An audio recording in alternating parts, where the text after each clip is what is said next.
Hello everyone, my name is AaronTheSloth and welcome back to another video. If you've been trying to get into cybersecurity, you've probably heard the same advice over and over again. Just get your Security Plus. Just build a home lab. Just apply for Security Operations Center jobs. Or maybe you've seen videos claiming that you can go from zero experience to making six figures in cybersecurity after just a few months of study. Now, is that possible? Yeah, absolutely. There are people who have done it. But here's the problem. Those stories are really the exception, not the rule. For every person that lands a job in cybersecurity with no prior IT experience, there are thousands of others who send out hundreds of applications and never get a single interview. And that can be incredibly discouraging, especially when you've done everything that people have told you to do.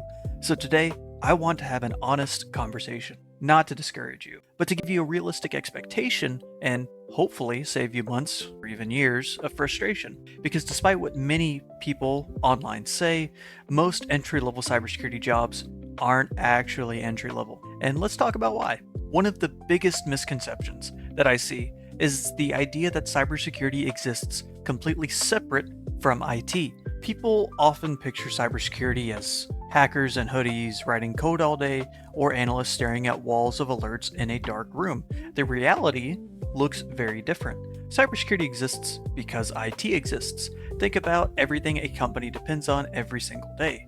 Their Windows computers, their Microsoft 365 environment, their email infrastructure, their cloud infrastructure, their VPN, their Active Directory, wireless networks, and servers. Cybersecurity is responsible for protecting all of those systems. But here is the big question. How can you protect something if you've never learned how it works? If you've never administered Active Directory, how would you know whether a permission change is suspicious?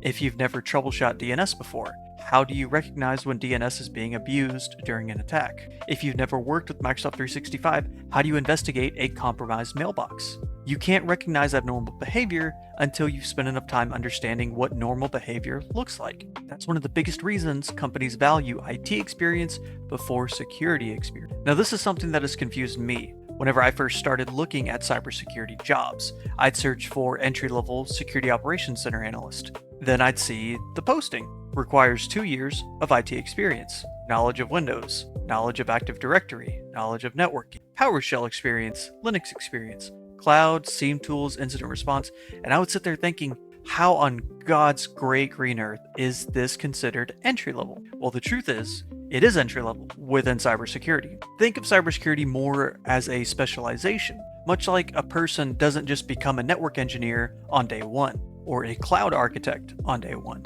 Most security professionals don't start their careers in security either. They usually spend time building that foundation first. That foundation might come from help desk, desktop support, systems administration, networking, cloud support, tech support, things like that. There isn't just one perfect path, but almost all of those paths will teach the same thing: how technology actually works. Here's something that I wish more people would talk about often. When companies hire cybersecurity analysts, they're not hiring somebody whose only job it is to read alerts. They're hiring somebody to solve problems.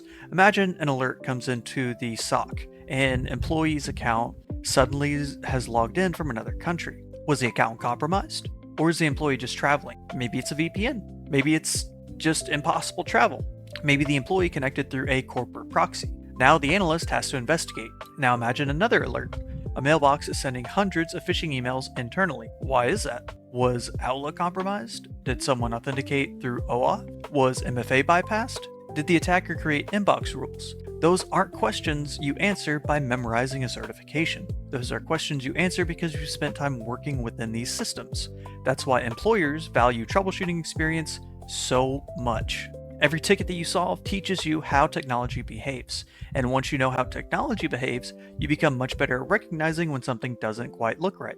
Now, I know this is the part that nobody wants to hear. Nobody dreams about working help desk. People see it as something that they need to escape from as quickly as possible. But honestly, looking back at my own career, help desk was one of the best learning experiences that I could have asked for.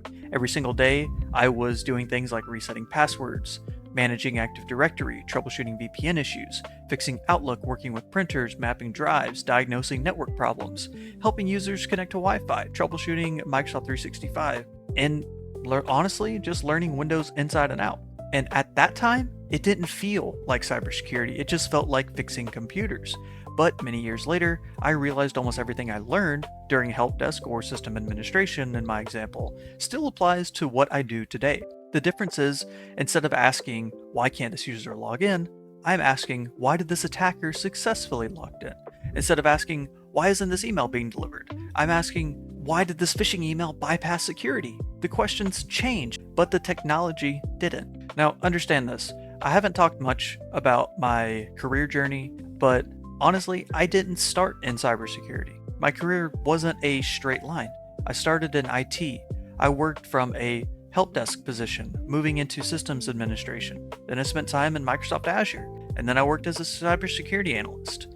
And then finally, I spent time as a platform engineer. I've worked in security operations centers. I've worked in network operations centers.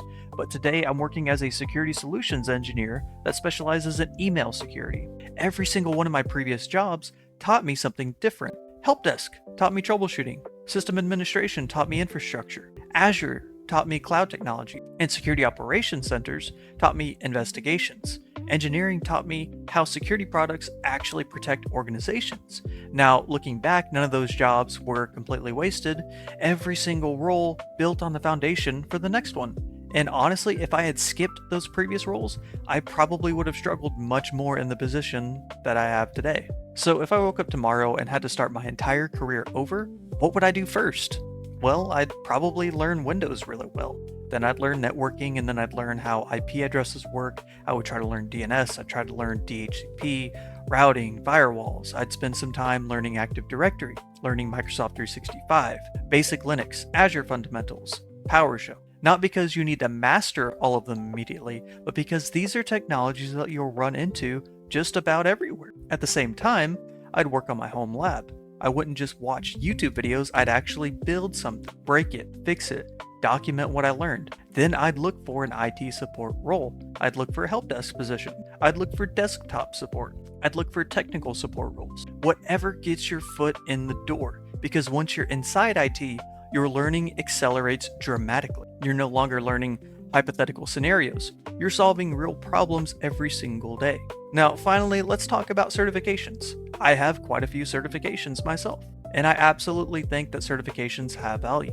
They help me to learn, they help me to get interviews, they help me to get through that HR roadblock, and they help to validate what I already knew. But here's something that I wish someone had told me years ago. Certifications do not replace experience. They supplement experience. A hiring manager isn't going to ask whether you passed the Security Plus or the Network Plus. They're going to ask themselves, if I hand this person a real security incident, can they work through it? That's why certifications and experience work best together. The certification gets your resume noticed. Your experience gives employers confidence that you can actually do the job. So, does entry-level cybersecurity exist? I think the answer is, kinda, but it's rarely entry-level IT or entry-level technology. Companies aren't looking for somebody who knows nothing about IT, they're looking for somebody who's already built a solid technical foundation and is ready to apply that knowledge to security. And honestly, that's good news, because if you've already worked help desk, desktop support, system administration, then you've probably been building cybersecurity experience without even realizing it. Every ticket that you solve, every problem that you troubleshoot, every technology that you learn, it's all preparing you for that next opportunity. Don't compare your journey to somebody else's highlight reel on social media.